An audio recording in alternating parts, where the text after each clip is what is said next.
La ilaha illallah Muhammadun Rasulullah. Bismillahirrahmanirrahim. Assalamualaikum warahmatullahi wabarakatuh.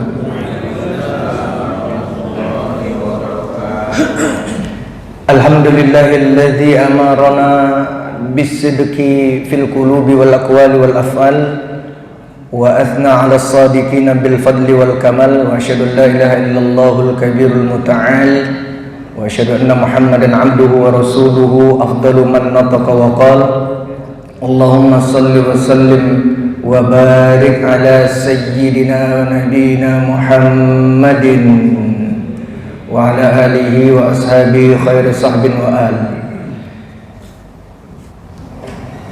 Ya ayyuhalladzina amanu taqullaha haqqa tuqatih wa la tamutunna illa wa antum muslimun. Tsumma amma ba'du.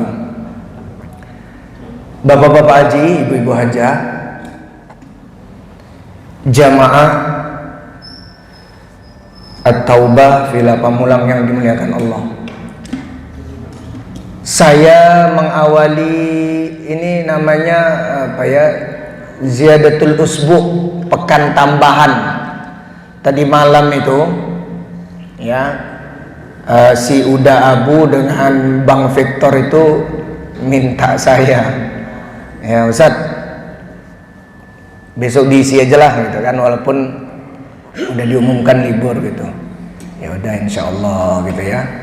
Ya mudah-mudahan niat-niat baik, keinginan-keinginan yang baik, maka Allah akan membalasnya dengan ganjaran surga Firdaus. Ya, bukan hanya Cing Firdaus, ada nggak Cing Firdaus di sini? Ya. Nah, itu. Dan kita awalin dulu dengan doa, karena saudara-saudara kita udah ratusan juga yang wafat ini di Sumbagut, Sumatera bagian utara, Aceh, Sumatera Utara, dan Sumatera Barat.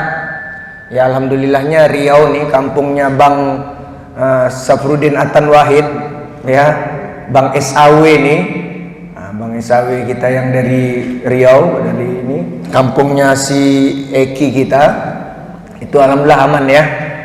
Sampai Sumatera Barat doang banjir dan longsor, ratusan sudah wafat, kemudian yang hilang, belum lagi ribuan pengungsi gitu ya.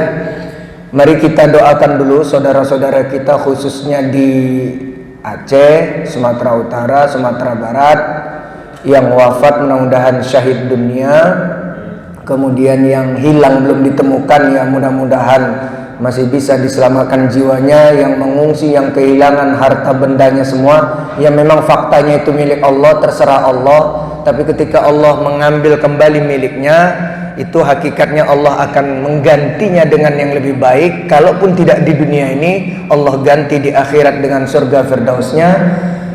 Ala niyatina mukhlishan lillah wa hajatina ilaihi as-salihati wa ila hadrati nabiyina al-mustafa Muhammadin sallallahu alaihi wasallam naqra'u barakata nurillahil fatihah. A'udzubillahi minasyaitonir.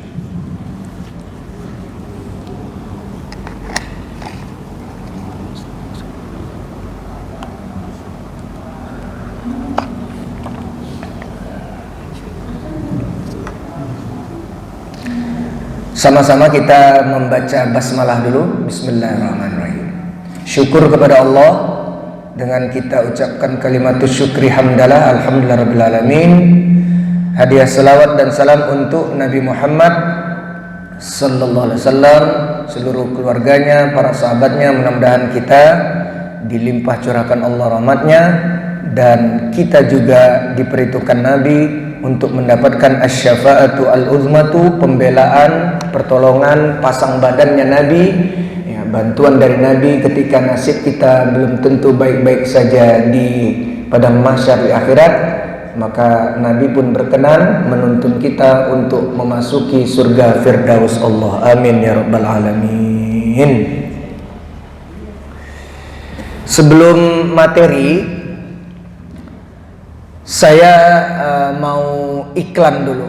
Saudara kita Muhammadiyah melalui pimpinan pusat Muhammadiyah hari Rabu 18 Februari 2026 sudah memutuskan 1 Ramadan. Kita biasanya dengan saudara-saudara kita Muhammadiyah nggak pernah lebih duluan sehari, bisa sama, kalaupun beda berarti Kamis tanggal 19 Februari 2026. Kalau dari sekarang 80 hari ke depan insya Allah ya. Dan kita perlu tahu Menteri Agama kita sekarang Profesor Nazaruddin Umar, dia nggak suka beda.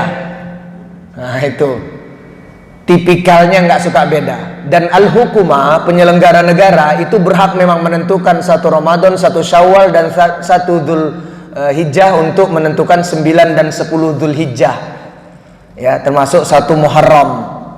Jadi ya potensinya kelihatannya selama beliau jadi Menteri Agama, kita 1 Syawal, 1 Ramadan, 9 dan 10 Dzul Hijjah, diawali dengan 1 Dzul Hijjahnya insya Allah akan sama terus sama saudara kita Muhammadiyah.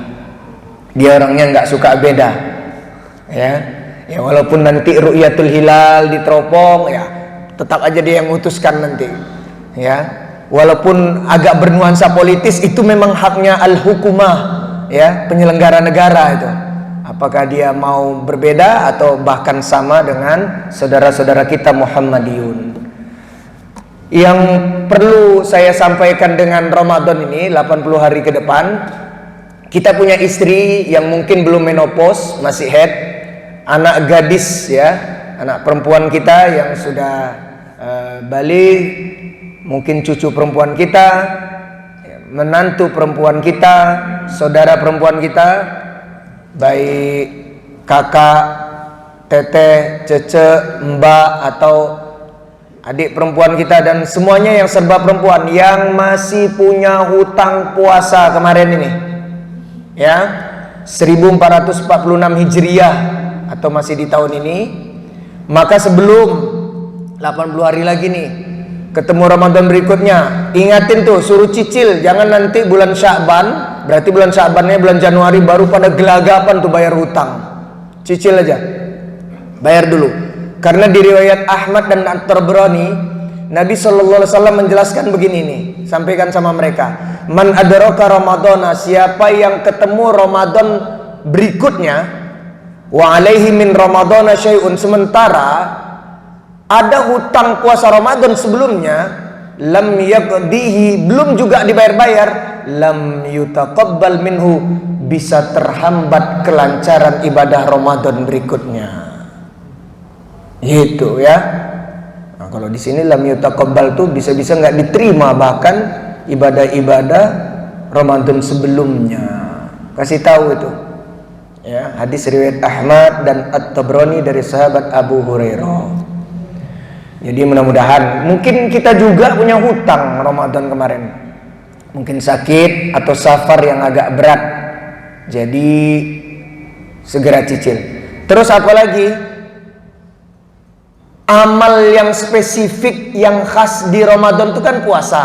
Walaupun kita ini ya udah dewasa ya, tapi biasanya awal Ramadan paling tidak 3 hari pertama kaget badan juga kita puasa itu. Maka biar nggak kaget, karena kita nggak biasa puasa sunnah, cobalah mulai dari sekarang, besok Senin, puasa Kamis, mempersiapkan jiwa kita ini, ruhiyah, qalbiyah, spiritual kita untuk nanti nyaman lah kita. Biasanya kan kalau 1 Ramadan itu kita nggak biasa puasa sunnah ya gimana gitu ya, walaupun kuat, insya Allah kuat ya menahannya. Tapi biasanya ya penyesuaian lah bahasanya itu. Jadi dari sekarang aja lah penyesuaiannya diri kita ini. Puasa sunnah apa? Nanti ini kan Jumadil Akhirah bulan ke-6. Apakah Ayyamul Bid 13, 14, 15 bulan ke-6 ini? Nanti bulan Rajab ke-7 ya.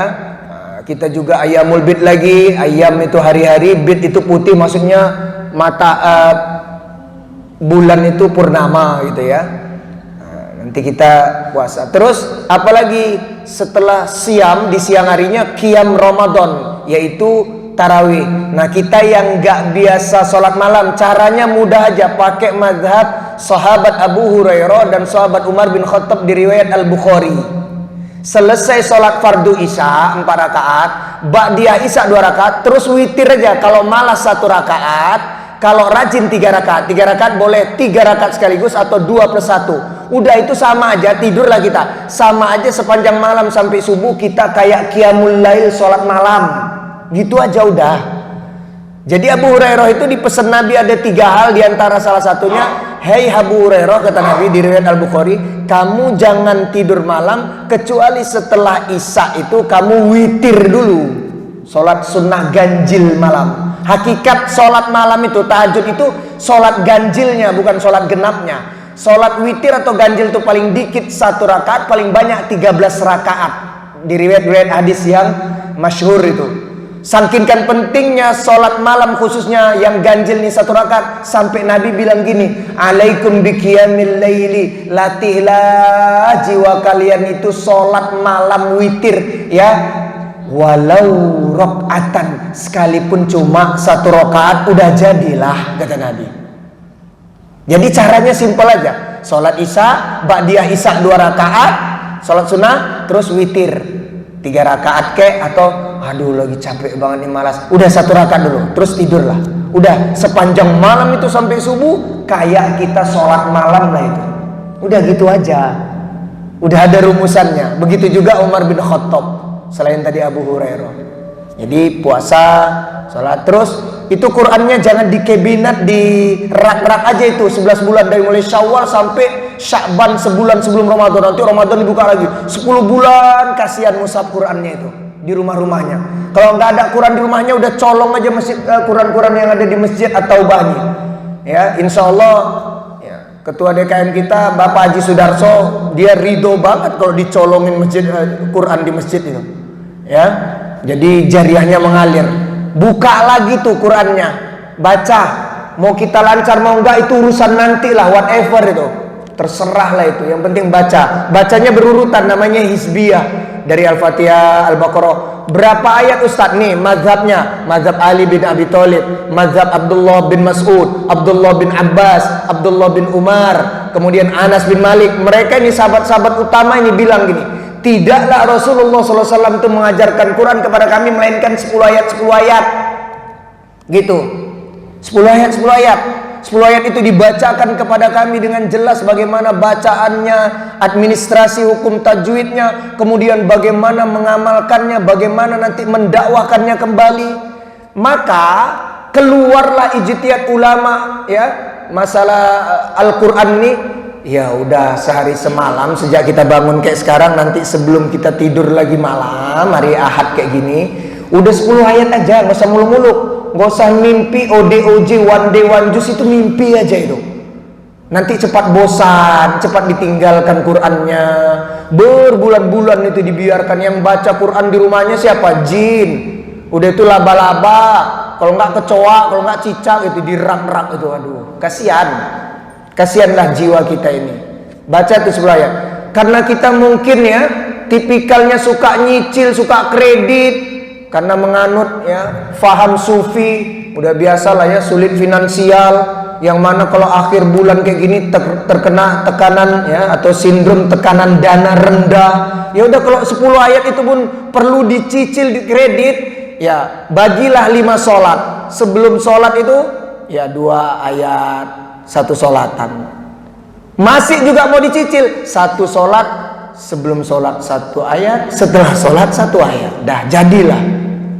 Begitu aja udah. Tolonglah itu. Ya, Allah sedang berbicara kepada kita dengan Al-Quran tuh, bacalah itu. Faham gak faham itu urusan lain itu. Baca tuh Quran tuh. Jangan tidak ada perubahan kita. Kan Ramadan tuh bulannya Quran juga. Ya, kemudian latih lagi infak sedekahnya, khususnya sedekah subuh biar nanti terbawa ke Ramadan. Ya, udah itu doa, zikir, wirid, selawat dan salam untuk Nabi, semualah mulai dilatih nih, biar jangan nanti kita ditipu daya oleh setan, gayanya sok menjadi pemborong amal dan ibadah. Ntar 1 Ramadan saya mau ina itu, ina kada wa kada, bohong itu semua. Ditipu kita sama setan. Dari sekarang kita latih semuanya ya. Insya Allah mudah-mudahan kita istiqomah dalam segala kebaikan dan potensi-potensinya. Amin ya rabbal alamin. Dan mudah-mudahan Allah takdirkan yang terbaik buat kita, kembali menjumpai Ramadan Al-Mubarak 1447 Hijriah 2026. Semuanya kita, keluarga kita dan jamaah kita. Amin ya rabbal alamin. Baik, tema yang akan saya sampaikan, judul aslinya itu Azimatu wa Izzatu Akhlaqin Islamiyin, keagungan dan kemuliaan akhlak Islami. Itu ya. Ini kenapa tema ini? Karena kita sadar tidak sadar, suka tidak suka, termasuk ya umat manusia yang dikabarkan oleh Al-Quran, Al-Hadis dan dijelaskan para ulama sepanjang zaman, hidupnya di akhir zaman, udah dekat dengan kiamat. Ya, tipikal khasnya itu fitnah. Fitnah itu bukan menuduh orang tanpa bukti saksi ya, tanpa data, logika dan seterusnya, bukan. Fitnah menurut Islam itu ya cobaan, ujian yang cukup mengganggu cara beragama kita dan juga merusak tatanan kehidupan dunia dan sosial kita. Itu namanya fitnah. Menurut Islam begitu, bukan menurut KBBI, Kamus Besar Bahasa Indonesia. Kalau KBBI kan menuduh orang tanpa data, fakta, logika, saksi dan alat bukti yang sah. Itu namanya fitnah menurut bahasa Indonesia. Kalau menurut Islam itu fitnah itu adalah cobaan, ujian yang mengganggu cara beragama seseorang dan juga tatanan sosial kemasyarakatan, kehidupan dunianya itu. Nah, itu namanya fitnah ya. Kita umat akhir zaman ini kan fitnahnya berat ini. Berat ya. Bahkan ini aja ini kata guru kami Kiai Dr. Harisakam, ini setan ceper atau Tuhan gepeng, ini juga fitnah beragama. Ini cukup mengganggu orang-orang sekarang kan. Sebelum sholat qobliyahnya apa? HP. Ba'diyahnya apa? HP. Sebelum sholat bacaan-bacaan nunggu qomatnya apa? HP. Zikir selesai sholatnya apa? HP. Sebelum tidur zikir-zikir pengantar tidurnya apa? HP. Bangun tidur doanya apa? HP gitu. Kayaknya udah jadi ya Tuhan ceper karena sangat dipentingkan nih HP, atau setan gepeng yang sangat mengganggu kita ya, diperlukan banget kayaknya gitu. Iya, ini kayaknya udah bagi-bagi minuman nih Bang Victor ya, jadi saya gagal fokus ini. Saya tinggal nunggu aja nanti teh taluanya, kalua teh talua ya, dari Abu nanti ya teh telur. Biarin Bang Victor itu teh tongji pakai pandan, nanti si Abu dikasihnya saya teh taluanya, kalua itu keluar teh telurnya insya Allah ya, mudah-mudahan. Itu sogokan buat saya, dijanjikan Abu tadi malam. Dibilang, besok kalau ente ngisi keluar teh telur kita itu. Nanti dia alasan, Tat, maaf nih nggak bisa teh telurnya, bebeknya belum netas katanya. Ada aja alasannya itu ya. Jadi kita umat akhir zaman ini fitnah terbesarnya diantaranya dekadensi moral, krisis moral kita ini. Krisis moral. Kita nggak usah bicara dari yang terendah, dari yang tertinggi dulu levelnya. Orang tua yang durhaka kepada anak dan keluarganya. Kalau anak durhaka ya, ukukul walidain, anak durhaka itu kepada kedua orang tua, itu kita udah tahu. Tapi ini ada ya ukukul walidi ala auladihi, orang tua yang durhaka terhadap anak-anak dan keluarganya. Gimana orang tua durhaka itu?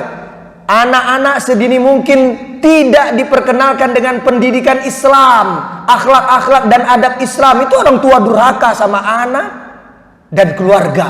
Kita ayah, kita suami juga begitu. Itu perlu kita perhatikan. Apalagi yang disebut dengan orang tua yang durhaka sama anak dan keluarganya. Makanan, minuman, pakaian dan apa saja yang diberikan kepada anak-anak dan keluarganya tidak terjamin dari sumber-sumber yang jelas kehalalannya. Bahkan mungkin haram, syubhat. Nah, ini orang tua atau ya yang durhaka ini terhadap anak-anaknya. Sekarang kejadiannya begitu, ya. Dan orang tua tidak bisa diharapkan juga keteladanan beragama dan akhlak-akhlak adabnya. Orang tuanya main HP, suruh anak sholat gitu. Tapi dia asik dengan HP di sofa atau di mana gitu. Itu akhlak itu udah begitu rusaknya itu, moral-moral itu. Kita nggak bicara juga murid-murid yang kurang ajar sama guru-guru. Sekarang guru-guru banyak yang tidak bisa diharapkan keteladanannya, hanya ngajar materi, tidak mendidik anak-anak muridnya.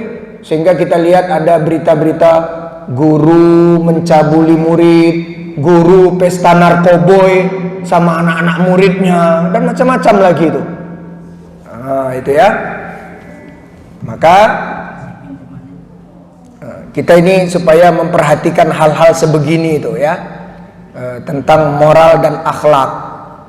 Kemudian kita sama-sama tahu nih, ini ya, Pak Haji Sudarso, Abu, Pak Haji Edi, Pak RT kita, dan semua bapak-bapak haji nih, ya, udah Irson itu juga tahu. Ini pernah dengar nih hadis ini, ya. Ini Bang Victor, nanti kalau nggak dengar hadis ini udah nggak usah ngaji lagi di sini ya, dia Tauban ini pasti pernah dengar, saya udah pastikan aja. Hadis riwayat Imam Malik, Al-Bazzar dan Al-Baihaqi. Dari kecil dulu kita diajarin ini hadis ini. Innama bu'ithu liutammima makarimal akhlaki, gitu. Sering kita dengar kan? Sungguh hanya saja aku ini diutus untuk memperbaiki moral-moral ya manusia yang nanti sempurna atau akhlak karimah. Begitu. Kalau di riwayat lain judulnya hadisnya bunyinya innama bu'ithu liutammima salihal akhlaki. Ini riwayat Ahmad, juga Al-Imam Al-Bukhari dalam kitabnya yang dikaji oleh Ustadz Jaja Nurjana itu Adabul Mufrad, atau di riwayat yang lain juga ya, riwayat At-Tabrani dan Al-Baihaqi, bu'ithu bimakarimil akhlak wa mahasinuha. Aku ini diutus hanya untuk memperbaiki moral dan menghalusi moral tersebut, kata Nabi. Itulah misi terbesar kenabian. Tapi ada tapinya ini. Justru masalah akhlak dan adab ini pula yang pertama di antara yang diangkat oleh Allah di akhir zaman setelah ilmu. Ilmu diangkat dengan diwafatkannya para ulama. Begitu.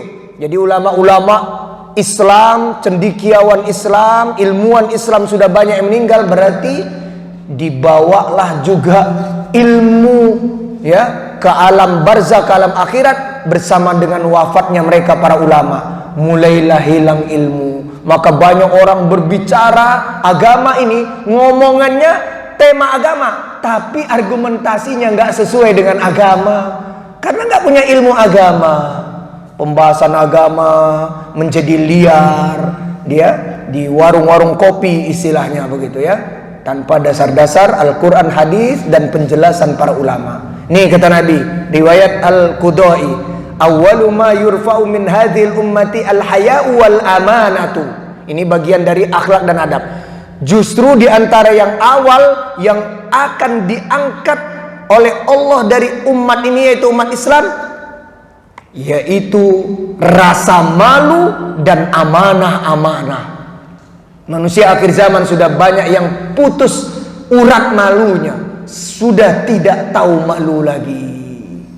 Begitu, maka berbuat sesuka-sukanya, dan amanah-amanah sudah tidak lagi diemban dengan baiknya, sudah sembrono dengan tanggung jawab, udah seenaknya semuanya. Nah, gitu ya. Maka kita akan lihat faktanya ya, bahwa semua ajaran Islam yang meliputi perintahnya yang wajib kita kerjakan ataupun yang sunnah untuk kita kerjakan, anjuran-anjurannya, segala yang dilarang di dalam Islam yang harus kita tinggalkan, rupa-rupanya ya semua mengandung akhlak dan adab yang unggul, yang luhur. Nih Bapak Haji, Ibu Haja yang dimuliakan Allah, 2 tahun yang lalu, kemarin saya ungkapkan di kajian kita anak-anak kolbu dan amal, 2 tahun yang lalu Ramadan, nggak tahu gimana itu, yang pocis, tahu ya pocis itu, kemudian kelapa dua. Nah ini pokoknya sebelum Victor itulah ada namanya pocis, kelapa dua gitu, yang ada sekolah Al Azhar SMP itu 2 tahun yang lalu bulan Ramadan tawuran dengan orang Gunung Sindur, termasuk desa saya itu Pengasinan dan desa Rawakalong. Ramadan itu lagi sahur-sahur tawuran, sampai ya security kami Bang Edi itu dia mau melerai tawuran di jalannya depan Bukit Dago kami sana, jalan raya, tawuran besar itu beberapa hari tawuran, dan tawurannya waktu-waktu sahur gitu ya, jam-jam 3, jam 2 paling cepat itu. Security kami kena bacok pahanya itu karena melerai itu, dibacok. Kemudian orang pocis meninggal 1 orang. Kalau nggak salah saya sebaliknya, apakah orang Rawakalongnya yang meninggal 1 atau orang pocisnya yang meninggal 1? Tapi salah satunya juga ada yang sudah sekarat. Malah tawuran, bacok-bacokan bulan Ramadan yang mulia lagi. Itu anak-anak remaja, itu remaja tanggung. Terus kemarin 2 hari yang lalu waktu subuh jam 1:30-an di depan kami Bukit Dago itu, kalau malam Sabtu malam Minggu trek-trekan dari mulai jam 1 sampai subuh. Saya mau ke BSD ngisi tadi malam. Kenapa ini kok rame polisi? Tumben ini anak-anak ngetrek itu sepanjang ruko Bukit Dago tuh banyak. Kalau saya lihat muka-mukanya, bahkan saya pernah nanya itu, kalian ini siapa? Itu anak-anak SMP. Anak-anak SMP nonton cowok cewek dari jam 1 sampai jam 4 sampai adzan subuh baru mereka pada bubar. Tadi malam, bukan tadi malam, kemarin berarti subuh jam 1 dini hari itu ngetrek itu di depan Bukit Dago kami, karena nggak ada polisi tidurnya, jalannya bagus rata lurus itu ya. Ya orang-orang dari mana, dari Pamulang, dari mana. Tabrakan, 2 orang meninggal di tempat, 1 sekarat, 1 lari. Ada 4 itu. Ya, kejadian anak-anak remaja tanggung itu. Masya Allah itu. Langsung 2 orang meninggal di tempat, anak remaja tanggung, 1 sekarat. Ada videonya saya itu di grup kami RT saya tuh. Masya Allah. Pantesan saya mau berangkat ke BSD ngisi di Al Azhar Asyarif tuh, saya lihat ini kenapa kok tumben ini, biasanya sepanjang ruko tuh banyak, ini kok nggak ada ini anak-anak nih. Terus saya lihat ada mobil polisi, sampai kami berhenti dulu. Saya kirain ada razia dini hari, rupanya ada yang tergeletak. Wah, itu banyak serpian pecahan-pecahan, motornya tabrakan itu lagi ngetrek itu. Masya Allah. Mudah-mudahan anak kita, remaja-remaja kita itu ya cucu-cucu kita diselamatkan Allah dari hal-hal yang buruk seperti itu. Ya. Baik, kita akan lihat dulu ini ya.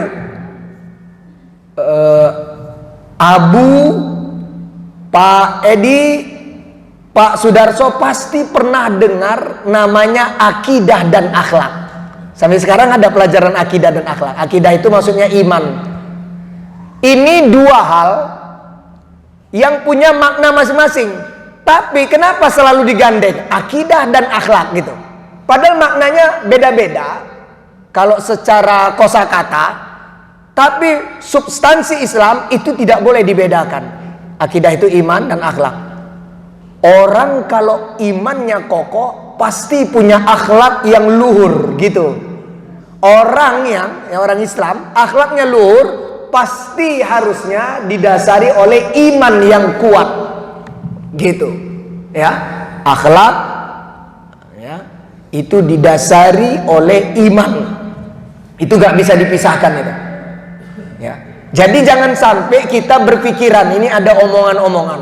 Kenapa ya Singapura, Jepang, Korea notabene-nya mereka ateis atau non-Islam, tapi agama negaranya bersih, rapi, teratur. Mereka dikasih tanda kutip gini, lebih Islami dibandingkan kita mayoritas Muslim di Indonesia. Nggak bisa begitu.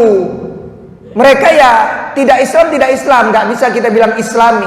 Mereka rapi, bersih, teratur, negaranya itu memang fitrah manusia. Mau muslim mau tidak muslim sukanya ya rapi, bersih, teratur, tertata, apa-apa ngantri yang tertib. Itu memang fitrah kita. Bukan karena ya mereka itu walaupun tidak Islam tapi lebih Islami kita bilang, nggak bisa. Orang kafir ya kafir aja. Cuma fitrah kita manusia sukanya ya ganteng, ya manis, rapi, teratur, tertib, disiplin, begitu. Sebenarnya begitu, itu fitrah manusia itu. Ya.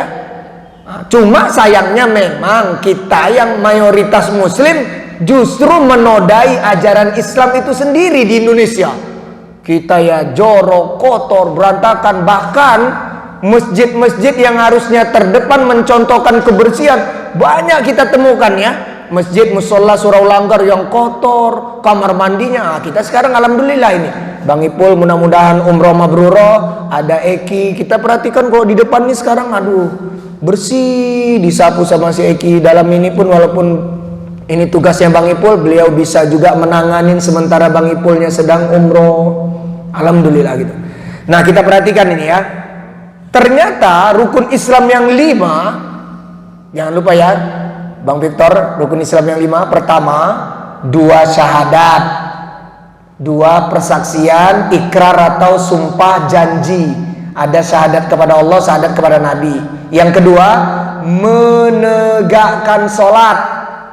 Yang ketiga, membayar atau menunaikan zakat. Yang keempat, berpuasa di bulan Ramadan. Yang kelima, berhaji ke Baitullah Al-Haram bagi yang telah diberi kemampuan oleh Allah. Mudah-mudahan semuanya akan berhaji sebelum wafat kita masing-masing. Amin ya rabbal alamin.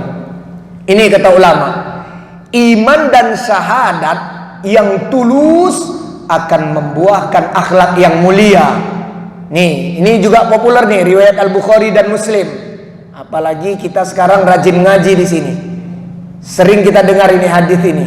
Man kana yu'minu billahi, siapa saja yang mengaku beriman kepada Allah, wal yaumil akhiri, dan juga beriman kepada hari akhir, bahwa semua perbuatannya di dunia ini akan dihisap, akan diaudit di akhirat, falyakul khairan. Kalau ngomong itu mbok yo ya, ngomonglah yang benar ya, dan juga cara penyampaiannya sampaikanlah kebenaran itu dengan cara-cara yang baik. Jangan bentang-bentang Al-Quran, hadis yang sahih tapi memvonis-vonis orang. Oh ini syirik, ini neraka, ini haram lah. Jangan begitulah, supaya green dakwah yang menyejukkan ya. Kalau sudah omongan kita tidak berlandaskan kebenaran, cara menyampaikannya sudah tidak dengan cara-cara yang elegan, yang baik, auliyasmut, maka diam itu adalah emas, kata Nabi. Lebih baik banyak diam aja, banyak ngamatin aja kita. Nah itu begitu. Ini untuk memelihara kehormatan diri kita berkaitan dengan akhlak dan adab Islami. Kalau dulu ya udah irson, orang bilang begini, mulutmu harimaumu. Kalau sekarang mulut jarimu adalah harimaumu. Ya gitu, orang posting apa-apa jadi keramaian di grup-grup ya, di grup-grup WhatsApp. Ada yang tersinggung, ada yang saling sindir, ada yang wah macam-macam lah. Nah ini kita jaga ini yang seperti ini ya, supaya apa yang kita posting, apa yang kita bagikan itu supaya hal-hal yang bermanfaat, yang benar, yang baik-baik saja. Kemudian Nabi juga menjelaskan sebagai pondasi akhlak dan adab Islam itu adalah sikap atau sifat malu. Riwayat Al-Hakim, Nabi mengatakan al-haya'u wal imanu, yang namanya sikap atau sifat rasa malu dan dilandasi oleh keimanan, qurana ujamian. Keduanya itu gandeng, nggak bisa dipisah. Orang tahu malu itu karena imannya bagus. Kalau imannya bagus pasti punya rasa malu. Itu gandeng, nggak bisa dipisah. Fa idza rufi'a ahaduhuma, kalau salah satunya lepas, rufi'a al-akharu, maka yang lain lepas. Kalau orang sudah tidak punya rasa malu, putus urat malunya istilah kita, sembrono dia ngapain aja ya, itu udah hampir bisa dipastikan putus juga iman yang ada di hatinya itu. Begitu Nabi mengajarkan kita. Jadi nggak malu sama Allah, nggak malu kepada ajaran Islam, ya, tidak punya rasa malu lagi. Pejabat negara makan uang rakyat, itu sudah hampir bisa dipastikan nggak punya iman itu. Kalau udah nggak tahu malu begitu, ya. Atau orang kalau sembrono keimanannya tidak dijaga, bisa-bisa dia sudah tidak punya rasa malu lagi. Nah, ini hati-hati ya. Kemudian kita perhatikan lagi, sholat yang khusyuk akan membuahkan akhlak dan adab yang mulia. Ini juga kita udah biasa dengar, surat Al-Ankabut ayat 45. Wa aqimis sholata, komitmenlah kamu dalam menegakkan sholat. Innas sholata tanha anil fahsyai wal munkari. Kalau kamu khusyuk sholatmu, udah pasti kamu akan diselamatkan Allah dari hal-hal yang keji, yang buruk, dan hal-hal yang dimungkarkan oleh ajaran Islam ini. Maksudnya menegakkan sholat, kita tahu ya, iqamatus sholat, ada aqimis sholat di Quran, di hadis kita selalu dengar. Menegakkan sholat yang substansi itu bukan maksudnya menegakkan waktunya, bacaan, gerakan, rukun-rukunnya, syarat sahnya, sunnah-sunnahnya, jauh dari hal-hal yang membatalkan sholat. Iqamatus sholati, menegakkan sholat itu nilai-nilai yang baik yang banyak terkandung dalam sholat supaya diaktualisasikan dalam kehidupan nyata kita. Itu maksudnya iqamatus sholat, menegakkan sholat. Sekarang kita perhatikan, ini misalnya Pak Haji Sudarso datang rekanan bisnisnya, ada proyek nilainya M, terus beliau katakanlah contohnya belum sholat zuhur, ya, terlambat, ya. Terus dia akan ngomong sama temannya, Pak, ntar dulu ya, saya belum sholat zuhur, tadi saya ketiduran. Itu sholat zuhur itu kan 4 rakaat. Beliau walaupun agak buru-buru ditunggu oleh partnernya, rekanannya, beliau tidak akan korupsi. Udahlah, nggak ada yang tahu ini, aku sholat zuhur 2 rakaat aja. Enggak.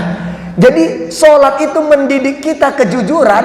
Maka diharapkan siapa yang sholatnya khusyuk, jujurlah hatinya, jujur lisannya, jujur perbuatannya, akan tertuang. Terus sholat itu isu terbesarnya juga, ya, mendidik kita menghargai waktu. Perhatikan firman Allah, innas sholata kanat 'alal mu'minina kitaban mauqutan. Terhadap hamba-hambaku yang beriman, sholat itu sudah ditentukan waktu-waktunya. Maka kalau kita tertib sholat kita, berarti kita sebenarnya menghargai waktu. Dalam kehidupan keseharian kita, kita akan disiplin masalah waktu. Itu orang-orang yang indisipliner masalah waktu itu, suka telat, suka kesiangan, itu hampir bisa dipastikan sholatnya nggak dijaga.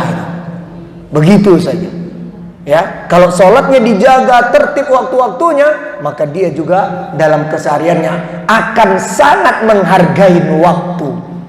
Nah, terus kita lihat lagi, ya, rukun Islam yang ketiga, zakat, ya, itu yang wajib. Turunannya yang sunnah, sedekah, infak. Surat At-Taubah ayat 103. Ini untuk amil zakat, pemungut zakat, ya, unit pemungut zakat, UPZ, ya. Khudh min amwalim shadaqatan. Hei kalian amil zakat, panitia zakat. Ambil sebagian harta mereka, mereka muzaki, pewajib zakat, sedekatan sebagai kewajiban zakat. Tutahhirum, maka harta zakat yang dikeluarkan itu kalau yang wajib.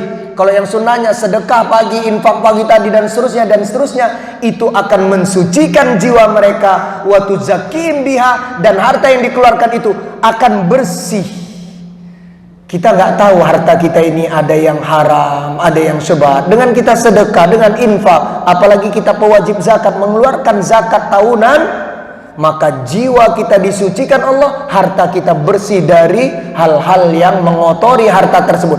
Paling tidak jiwa kita bersih. Apa penjelasannya Ustadz? Kata ulama, jiwa kita menjadi suci, menjadi bersih dengan mengeluarkan zakat atau sedekah, infak itu, yaitu kita jauh dari sifat kehewanan, tamak, rakus terhadap dunia. Kalau kita gemar infak itu, gemar berbagi itu. Berarti oh ini tangan ini menggenggam ini, akhirnya kita buka, kita ulurkan tangan-tangan kita, bantuan-bantuan kita. Berarti sifat-sifat hewani, ya, rakus, tamak terhadap dunia, kita hilangkan itu. Kita ini kan kadang-kadang apa-apa rasanya memiliki yang tinggi terhadap dunia. Itu lihat properti rumah kita itu, ada namanya SHM. Kita merasa sertifikat hak milik, padahal sertifikat hak minjam gitu. Kalau hak milik, nanti meninggal, bawa itu rumah itu ke dalam liang kubur kita. Jadi liang kuburnya gali yang lebar yang luas, kubur bersama rumah-rumahnya. Itu sertifikat hak minjam gitu. Semua kita ini kontraktor, ngontrak sama Allah di dunia ini. Jangan merasa memiliki. Itu sertifikat apa lagi? Ya, sertifikat kendaraan-kendaraan kita, ya, surat-surat kendaraan kita itu minjam semuanya. Minjam. Dengan kita sedekah, dengan kita zakat apalagi, berarti Allah sucikan jiwa kita. Kita nggak merasa ini punya aku, ini punya aku, ini punya aku. Enggak. Ini punya Allah ini semuanya. Ya, rakus dan tamaknya kita terhadap dunia dikikis sama Allah. Yang keempat, ya, dua yang terakhir, puasa yang baik akan melahirkan akhlak yang mulia. Nih kita sama-sama tahu nanti surat Al-Baqarah ayat 183. Modal atau inputnya adalah iman, prosesnya adalah siam di siang harinya, malam harinya qiyam Ramadan tarawih. Maka output atau goals hasilnya adalah jiwa-jiwa yang bertakwa. Ya ayyuhalladzina amanu kutiba alaikumusiyam kama kutiba alal ladzina min qablikum la'allakum tattaqun. Modalnya atau inputnya iman, prosesnya adalah puasa, outputnya adalah takwa. Takwa itu pasti punya akhlak yang mulia. Atau di riwayat yang populer juga Al-Bukhari dan Ibnu Khuzaimah, Nabi bilang begini, yang namanya kalian puasa Ramadan, khususnya yang wajib, itu bukan hanya urusan mulut, perut, dan di bawah perut, tidak makan, tidak minum, dan tidak, ya, berhubungan syahwat dengan pasangan halalnya. Bukan sebatas itu. Dua matamu puasa, dua telingamu puasa, mulutmu dijaga dari omongannya puasa, bahkan kolbu kita juga puasa. Itu hakikat puasa, bukan sekedar menahan makan, minum, dan tidak bercampur syahwat suami istri yang sah. Bukan sebatas itu kata Nabi. Semuanya dipuasakan. Yang tidak puasa selama kita berpuasa wajib Ramadan cuma satu. Apa? Harta kita justru tidak dipuasakan. Puasa itu artinya menahan. Harta justru dilepas bulan Ramadan itu. Tapi selain dari harta kita, semuanya ditahan. Mata ditahan dari memandang yang tidak halal, telinga ditahan dari mendengar yang tidak baik, mulut dari omongan-omongan yang gak jelas, hati dari kotornya hati. Satu aja yang tidak puasa ketika Ramadan nanti, harta justru disuruh lepaskan jor-joran. Insya Allah nanti ya, Pak Haji Sudarso, Haji Abu, Pak Haji Edi, Uda Haji Irson, Bang Haji Victor, Pak Haji Esawi, dan semuanya ya, Pak Haji Arin, Bang Haji Dadang gitu. Kita semuanya puasa anggota tubuh kita seluruhnya, tapi tidak puasa harta-harta kita nanti Ramadan. Insya Allah. Dan yang terakhir, haji yang mabrur. Umroh yang mabrurah akan menghasilkan akhlak dan adab yang unggul. Kita perhatikan firman Allah surat Al-Baqarah ayat 197. Al-hajju asyurun ma'lumatun. Musim-musim haji itu adalah bulan yang sudah diketahui. Mulai Syawal bulan haji itu, kemudian Dzulqa'dah, Syawal bulan ke-10, Dzulqa'dah bulan ke-11, dan puncaknya Dzulhijjah bulan ke-12 penutup tahun dalam Islam. Faman faradha fihinnal hajja, maka siapa saja yang sudah menetapkan niatnya untuk melaksanakan haji di bulan itu, fala rafata, enggak boleh cabul, enggak boleh porno ucapannya, sikapnya, wala fusuqo, dan tidak boleh berbuat fasik, melanggar aturan-aturan Islam dan aturan-aturan ibadah haji dan umroh. Wala jidala, jangan suka bantah-bantahan, jangan suka debat kusir. Ila akhiril ayat, sampai penutup ayat. Jadi ternyata rukun Islam yang 5, semua ajaran Islam, perintahnya yang kita kerjakan, larangannya yang kita jauhin, mendidik akhlak dan adab-adab yang unggul terdepan. Wallahu a'lam bissawab. Silakan kalau ada yang mau didiskusikan, ditanyakan. Waalaikumsalam warahmatullahi wabarakatuh. Ala kulli halin, apapun ceritanya, Bapak Haji siapa namanya Pak? Heri. Ini dalam juga analisanya nih. Berat. Cocoknya jadi pengamat internasional beliau nih ya. Karena untuk kelas nasional saja semua kena babat tadi itu. Ya, kalangan elit maupun ekonomi sulit. Nah, kena semuanya itu ya. Alhamdulillah. Jadi begini, nanti saya dianggap unfair karena saya bagian dari korps dai di Indonesia.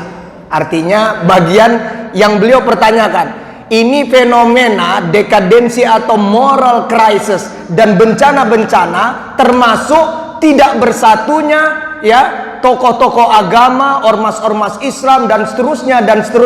Khususnya kita nggak usah cerita transnasional global aja, tapi kita cerita lokal saja Indonesia. Sehingga ya remaja begitulah, ya moral-moral orang-orang masyarakat atau jamaah ya begitulah. Dunia ini ya Indonesia ini alamnya ditimpa bencana lah. Karena tidak seolah-olah bersatunya tokoh-tokoh agama, pemuka-pemuka agama, masing-masing cari muhibbinnya, pengikut-pengikutnya, ya kan, dan seterusnya. Bahkan ada ya ustadz-ustadz, dai-dai yang mencari subscriber, like, share, macam-macam lah gitu ya. Nah, ini fenomena akhir zaman yang tadi saya bilang. Ya, jangankan di kelas grassroots, akar rumput, bahkan di kalangan tokoh-tokoh agama, elit-elit agamanya pun seolah tidak bersatu. Begini Pak Haji Heri, ya, ini bukan legitimasi dari saya mencari pembenaran, lari dari kenyataan, tidak. Begini fenomenanya. Kita semuanya supaya tahu sekali waktu, nanti cari itu ya di Google. Ada 3 doa yang pernah diminta oleh Nabi. Ada 3 doa. Ini berkaitan dengan pertanyaan Pak Haji Heri tadi. Nabi sekali waktu pernah minta 3 hal. 2 dikabulkan Allah, 1 didiamkan Allah. Kemudian ulama menjelaskan hadis itu. Kenapa Allah mendiamkan hal yang terakhir ini, yang 1 ini? Itulah tantangan, itulah ya cobaan buat kita umat Nabi. Apa yang pertama diminta Nabi? Ya Allah, jangan sampai umatku ditimpa bencana alam seperti ditenggelamkannya umat Nabi Nuh alaihissalam. Yang mana dunia ini Pak Jerry nggak ada yang namanya daratannya. Kenapa? Langit diperintahkan Allah, hei langit, semua kandungan airmu tumpahkan ke muka bumi. Hei bumi, semua kandungan airmu di perutnya keluarkan. Akhirnya bumi ini nggak ada yang namanya daratannya di zaman Nabi Nuh alaihissalam. Jadi yang namanya gunung setinggi apapun tenggelam semuanya. Maka Nabi bilang, minta sama Allah, jangan sampai umatku nanti dapat bencana alam seberat seperti umat Nabi Nuh alaihissalam. Dikabulkan Allah. Yang kedua, ya Allah, jangan sampai umatku ini mengalami masa-masa kesulitan bahan pangan paceklik seperti yang menimpa di zaman Nabi Yusuf alaihissalam. 7 tahun mengalami krisis ya bahan pangan. Dikabulkan sama Allah. Dikabulkan. Itu untuk seluruh dunia dikabulkannya, bukan hanya Indonesia. Apalagi sekarang alhamdulillah Menteri Pertanian kita ya Pak Amran itu kita malah surplus bahkan berlimpah pangan. Itu barokah doa Nabi, bukan kinerjanya Pak Prabowo melewati Menteri Pertaniannya. Itu didoakan Nabi gitu.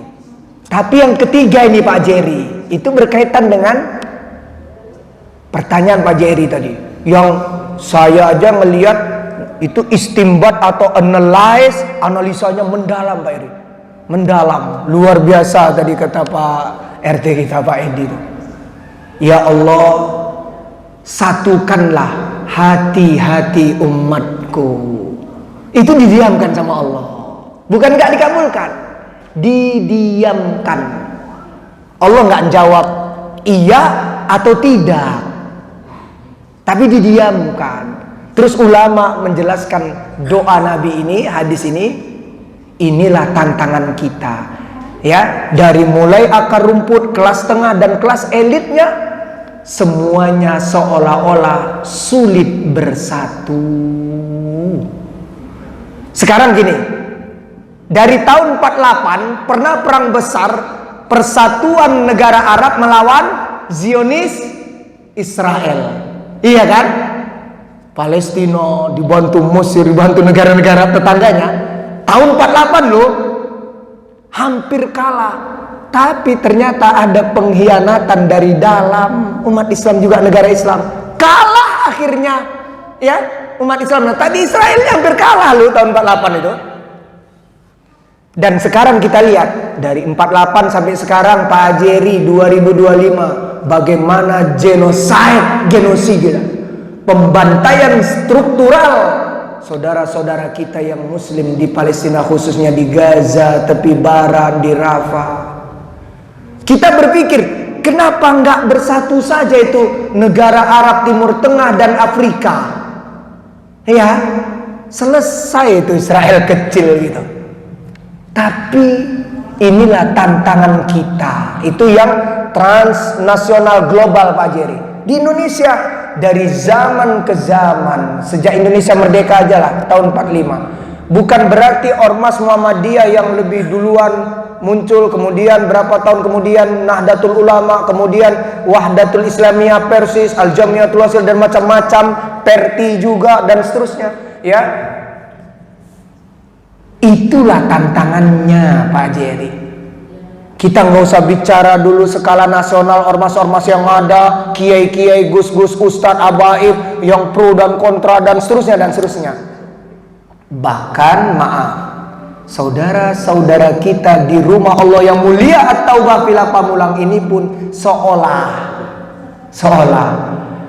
air dan minyak.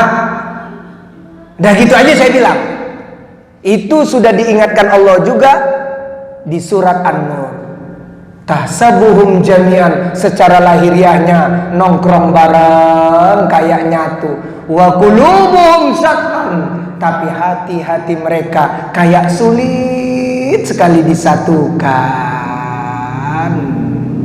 Ini bukan hanya PR buat para dai pendakwah, bahkan juga semua kalangannya. Inilah tugas bersama kita Pak Haji Heri. Sebenarnya itu udah Allah kabarkan dalam Quran. Nabi juga sudah menjelaskan banyak dalam hadis. Ulama kita dari dulu sampai kontemporer ini juga sudah menceritakan itu. Kok gini ya? Tapi memang itulah termasuk bagian dari fitnah atau tantangan dan dinamika akhir zaman. Jadi bukan masalah tokoh atau pemuka agama, tokoh atau pemuka masyarakat, semuanya sama. Kalangan bawah, kalangan tengah dan kalangan elit atasnya pun sama PR-nya, homework-nya, ya, wajibul manzilinya sama Pak Jerry, sama. Terus apa solusinya Ustadz? Bersihkan hati. Ini masalahnya hati. Bersihkan hati. Kita sama-sama tahu ya Pak Jerry, ini riwayat Al-Bukhari. Nabi bilang apa? Terjemahan bebasnya, di tubuh kamu itu ada segumpal darah. Kalau segumpal darah itu beres, settle, maka beres semuanya. Tapi kalau dia bermasalah semua anggota tubuhmu. Kemudian bagaimana Abu Hurairah menyikapi hadis Nabi itu? Dia gambarkan, hati itu ibarat raja Pak Jerry. Maka semua anggota tubuh ini sebagai pasukan-pasukan sebagai rakyatnya tinggal nunggu titah sang raja seperti apa. Maka bagaimana mensucikan hati Ustaz? Ngaji, beramal, akhlak dan adab mulia. Itulah proses-proses kita membersihkan hati kita, membeningkannya, mencerahkannya Pak Haji Eri. Ceritanya ini masalah hati ini semua. Hati yang gak nyatu, hati yang masih ada residu kotoran-kotoran, endapan-endapan yang kotor tertinggal. Gitu. Maka itulah digunakannya kita ngaji. Amalkan ilmu yang kita kaji. Ya, jaga akhlak dan adab-adab Islam kita. Gitu. Jadi sampai kapanpun doa Nabi itu yang didiamkan Allah, bukan Allah tidak kabulkan, tapi didiamkan oleh Allah. Allah tidak lantas menjawab iya Muhammad, tidak juga enggak Muhammad. Itu tantangan buat kita bersama Pak Haji Heri dan bapak-bapak haji semua. Itu ceritanya. Gitu ya. Nah sekarang kita nggak terlalu jauh menatap kemana-mana, coba tatap hati kita masing-masing.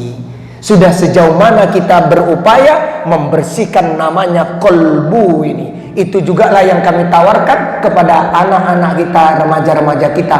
Kolbu dan amal. Bersihkan hati dan kemudian buat karya nyata yang baik-baik, yang bermanfaat untuk siapa saja.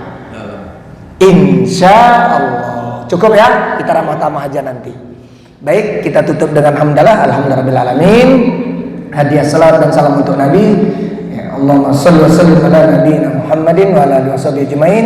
Penutup kajian kita, subhanakallahumma wa bihamdika asyhadu an la ilaha illa anta astaghfiruka wa atubu ilaika wa lafu minkum. Wassalamu alaikum warahmatullahi wabarakatuh.